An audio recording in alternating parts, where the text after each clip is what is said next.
I've been getting a lot, and I think it's really important, is how do I increase my podcast reach? I think that rhymes.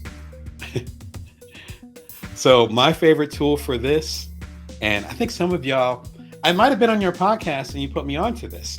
So shout out to y'all. Headliner. Headliner for the last few years has been one of my favorite platforms. Here's how it works. You go to Headliner app, link is right there. It's a referral link, so you get a bonus for there. Then you get a month free. You go to there and you put in a link to your podcast. Your podcast usually has something called an RSS feed. Don't test me on what it says or what it stands for, because I'm way out of computer science now. But at one point I knew what it stood for. Again, you throw it in the comments if you remember. And so you put in the RSS, only two S's, RSS feed, you put it in there, and then it'll automatically start pulling in your podcast. Here's the thing. For all the podcast episodes, it will actually pull it in and then automatically start to format them so you can share them on the different platforms, whether it's social media like TikTok and Facebook, whatever, or if you actually want to have a standalone episode. When I appear on a podcast, I usually ask permission from the podcast host to take a snippet so I can share it with y'all, so y'all can learn more about what we were talking about, and ideally click on the link so you can listen to the podcast conversation. All those things that are formatted, you go to bringyourwork.tv and check them out. Just look up podcasts or just go through the episodes. All of those are formatted using Headliner. Really straightforward to use. It's completely in the browser. You notice a pattern here. I love that. Similar to riverside.fm. It's all in the browser. And then when new podcast episodes come out, like when you deliver a new episode, let's say you're like me, you deliver episode every Wednesday and every Sunday, you get a notification email that'll say, hey, you just did another episode. It's Wednesday. You did another episode. Click on here, and then we got it formatted for you. It's ready to go. And then you just clean it up, and you can share it with your audience. Such a powerful tip. I think it's really important to streamline this as much as possible. Doing a regular podcast, video or otherwise, is hard. You see me sweating over here. I'm trying to give you as many tools as possible to streamline that. If you're going to succeed in this upcoming year, you got to get your systems in place, ideally before you launch your podcast. All right, another format, TubeBuddy.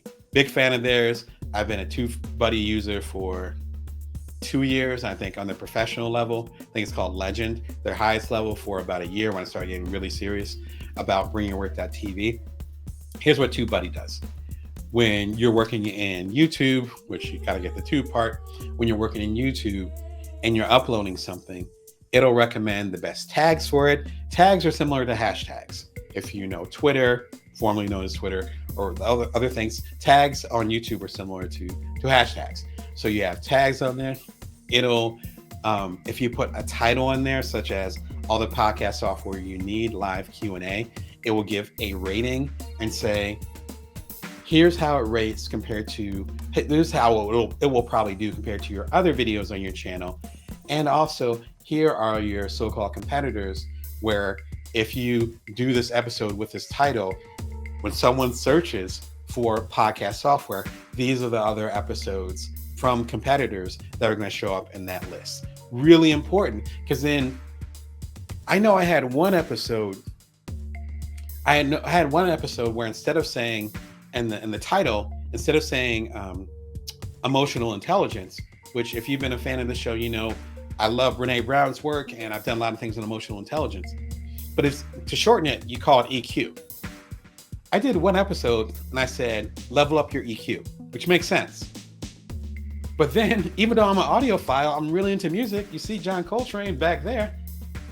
I didn't put it together until I started using TubeBuddy and doing some research where I was like, level up your EQ. What are the competing, search results? And it was like Gramophone magazine. And this is how you set up your amp. Old school folks know what an amp is. This is how you set up your amp. This is how you get the red and the blue wire in the back to fit. All these other things had to do with actual EQ levels as like an engineer with music. Because EQ stands for equilibrium. But it also equalizer. See? Stands for 15 different things. Not equilibrium. That's a different thing. Stands for equalizer, how you equalize the sound. Versus EQ in the modern sense of it, which means emotional intelligence, which is parallel to IQ, which is intelligence quotient, right? That's where EQ came from. Long story long, TubeBuddy was able to save me from that and be like, no, bro, you don't want to do EQ. Because if you do EQ, the only people that are going to be finding you are people that have speakers in the back of their car. Like, they're not going to rock with you like that. And the people that are interested in emotional intelligence, guilt and shame, Brene Brown, and those deeper subjects, they're not going to find you. So I changed my title. If you're going to have a video podcast, this is essential. They have a free version too. So, and the other one I'm going to recommend, which is called VidIQ, also has a free version, similar to Restream and StreamYard. The key thing here, though, is that if you have a video podcast that you're going to launch, yes, you absolutely need some type of tool like this, particularly if you're going to be on YouTube. But even if you're doing an audio podcast, if you're going to be promoting these things on different platforms, you need some way. Back in the day, we would call it SEO, right? Search engine optimization. There's like a new version of that, where you need some way for people to find your work. If you're going to be sharing snippets of your podcast on the different platforms, and then you're going to run with it. Do you know what I mean? Like there's a challenge with that. If you're able to take your audio podcast and then optimize it properly for the work that you're doing when you share it on different platforms, then your reach and your opportunities to get new listeners is way higher. So the stuff I'm talking about, you might start to tune out and be like, oh, that's for video. That's what I'm trying to get at. This is for all of us now. And even audio podcasts, the most successful ones, as you might know, the ones that can go by brand name, they're doing video too. Even if they're audio only, shout to Seth Godin and other folks like that, they're doing video related things. So keep that in mind. It's important for everybody. A great competitor is VidIQ. My preference leans a little bit more towards TubeBuddy because I like their system a little bit more. VidIQ is interesting because the levels that you can go at are a lot higher. So if you go for their like super duper plan, you actually can work with a coach, like one-on-one, someone's talking to you, helping you with your channel. You get the particular insights with AI, way more than TubeBuddy, I would argue at this point. You get the insights with AI where they're like, hey, do this title, do that title. You want to do this title for this audience, or you want to do this topic for this audience? When we flip it, you can do it this particular way.